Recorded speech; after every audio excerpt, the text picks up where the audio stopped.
இலங்கை நாடாளுமன்ற தேர்தலில் யாரேனும் கள்ள ஓட்டு போட முயன்றால் தலையில் சுட அதிரடி உத்தரவு பிறப்பிக்கப்பட்டுள்ளது. இலங்கை துணை தேர்தல் ஆணையருடன் எமது சிறப்பு செய்தியாளர் சலீம் நடத்திய நேர்காணலை காணலாம். பேலட் பாக்ஸ் சிஸ்டம் இந்தியாவில் இருக்கும்போது ஒரு சில பிரச்சனைகள் வந்தது. இந்த கள்ள ஓட்டு போடுறது, பூத் கேப்சரிங் பண்ணுறது, இந்த மாதிரி பிரச்சனைகள் இன்று இலங்கையில் இருக்கிறதா? இந்த மாதிரியான பிரச்சனை என்று கூறும்போது உங்களுக்கு தெரியும், இந்தியாவை பொறுத்தவரை வாக்காளர் அட்டையிலே அதாவது படத்துடன் கூடிய வாக்காளர் அட்டை முறைமை ஒன்று இந்தியாவில் இப்போது நடைமுறையில் இருக்கின்றது. ஆனால் இலங்கையிலே நீண்ட காலமாக தேசிய அடையாள அட்டை என்கிற ஒரு விடயம், அதாவது 18 வயதுக்கு மேற்பட்ட அனைவருக்கும் தேசிய அடையாள அட்டை இருக்கின்றது. இங்கே வாக்களிப்பதற்கு தேசிய அடையாள அட்டை கட்டாயப்படுத்தப்பட்ட ஒரு விடயம்.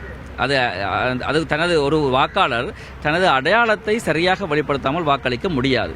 அவ்வாறு வாக்களிக்கிறதுக்கு வந்தால், அதாவது வாக்குச்சாவடிக்கு வந்தால், அங்கே இருக்கக்கூடிய தலைமை தாங்கும் உத்தியோகத்தர் அவரது அடையாளத்தை உறுதிப்படுத்தாவிட்டால் அவரது வாக்கு அளிக்கின்ற அந்த உரிமையை மறுப்பார் நிச்சயமாக. ஆகவே வாக்காளர் தன்னை அடையாளப்படுத்த வேண்டியது கட்டாயம். அந்த வகையிலே அதாவது நீங்கள் கூறக்கூடிய அதாவது கள்ள ஓட்டு என்று நீங்கள் சொல்வீர்கள், அதாவது ஒரு தவறான வாக்களித்தல் அங்கே செய்ய முடியாது, செய்வதற்கான சந்தர்ப்பங்கள் இல்லை.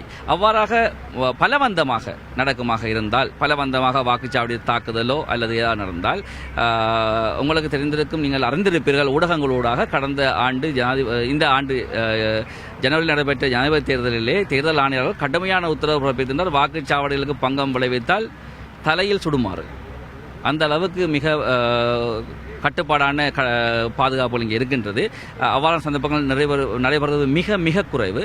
இருந்தாலும் கூட அப்படி இடம்பெறுமாக இருந்தால் நிச்சயமாக அந்த வாக்குச்சாவடிக்குரிய மீள் வாக்குப்பதிவு நடத்தப்படும்.